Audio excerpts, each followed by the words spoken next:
Particularmente yo inicié mi interés en el taoísmo de muy temprana edad.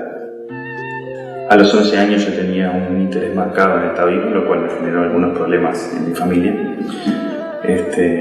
Pero me dio la ventaja tremenda de que algunos maestros clásicos, como el maestro Li Tian o el doctor Li Fuquan, ellos entienden que una persona cuando empieza a estudiar temprano tiene mayor capacidad de absorción de ciertos elementos esenciales de las prácticas.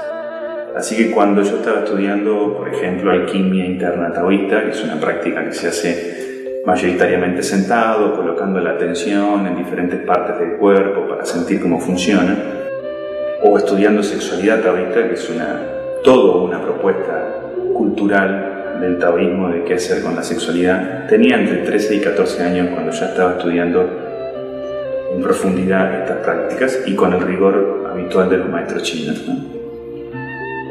Cuando yo empecé con estas prácticas, por ejemplo, ellos vieron que al empezar desde temprano podía absorber mayor cantidad y con mayor perspicacia algunos de los conocimientos que a ellos les interesaba muchísimo enseñar.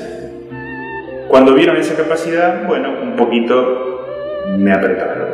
Me empezaron a dar que vaya a estudiar con tal maestro chino que era bueno en Tai Chi, que vaya a estudiar con tal otro maestro a ciertas partes de las prácticas. Había otro profesor en Brasil que mi maestro consideraba que tenía mucha información sobre algún aspecto de las prácticas y entonces viajaba a Brasil. Y la propuesta de uno de mis maestros era vivir en grupo para poder estudiar a fondo estas prácticas. Quiere decir que mi formación no ha sido una formación típica de ir a un taller o a un gimnasio con algún maestro 2 veces por semana y tal. He estado viviendo, cuando era jovencito, meses enteros con mis maestros. Después, directamente, con él.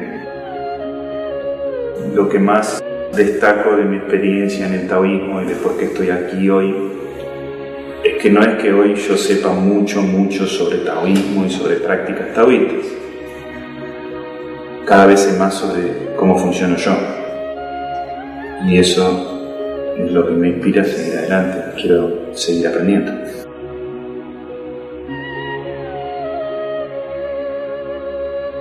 Las personas pueden encontrar en las prácticas taoístas un privilegio enorme de contactarse con un grupo de prácticas y de saberes milenarios que pueden hacer desarrollar una conciencia muy sutil sobre su propio cuerpo, sobre su energía, sobre el funcionamiento de su propia mente, que muchas veces se habla de una búsqueda de la salud desde un solo aspecto del ser. Por ejemplo, se hace ejercicio o se hace solo relajación, y en realidad la visión que tienen las prácticas taoístas de la salud es mucho más integral. Una persona debiera hacer algo que le hace bien al cuerpo, sí, pero además que le muestre cómo funciona su mente, cómo funcionan sus emociones, cómo funciona su energía vital. Básicamente lo que una persona puede encontrar buscando las prácticas taoístas es conocimiento sobre sí mismo. Es conocer cómo funciona el estrés y cómo manejarlo, conocer cómo funciona la agresividad, la violencia interna y cómo cambiarla, conocer cómo funciona su energía sexual, por ejemplo, su sexualidad. Las prácticas taoístas están diseñadas para que nosotros nos conozcamos, no para conocer sobre el taoísmo o sobre un hipotético externo a nosotros.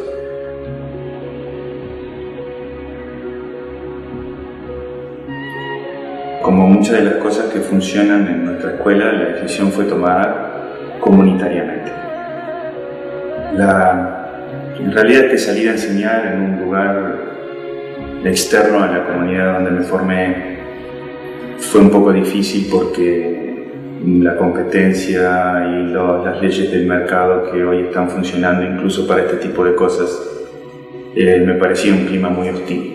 Yo no estaba acostumbrado a tener que explicar por qué yo sabía lo que sabía y para qué funcionaba lo que estábamos haciendo, la gente que estudiaba con mi maestro simplemente se juntaba, compartía, practicaba, iba obteniendo resultados y seguíamos practicando. Cuando salí para afuera a ofrecerlo, pensé que todo el mundo era así y me encontré con otra realidad. La decisión entonces que tomamos fue que yo tomara una formación de cómo enseñar para afuera, de cómo acercar prácticas que son comunitarias y colectivas a gente que está teniendo vidas individuales, ni mejores ni peores que las nuestras, pero con esta característica de tener una preocupación grande en el trabajo, mucho tiempo invertido en cuestiones que tienen que ver con su casa, con su auto, con sus cuentas. Y a esas personas, ¿cómo le enseñas? Prácticas taoístas que son de una cultura muy diferente, ajena a nosotros, y prácticas taoístas de esta escuela, que es una escuela que propone una vida comunitaria y una conciencia muy específica sobre ciertas artes que no son normalmente muy difundidas. Entonces, cuando se nos planteó esta problemática, fue cuando decidimos en conjunto que yo debía formarme para enseñar.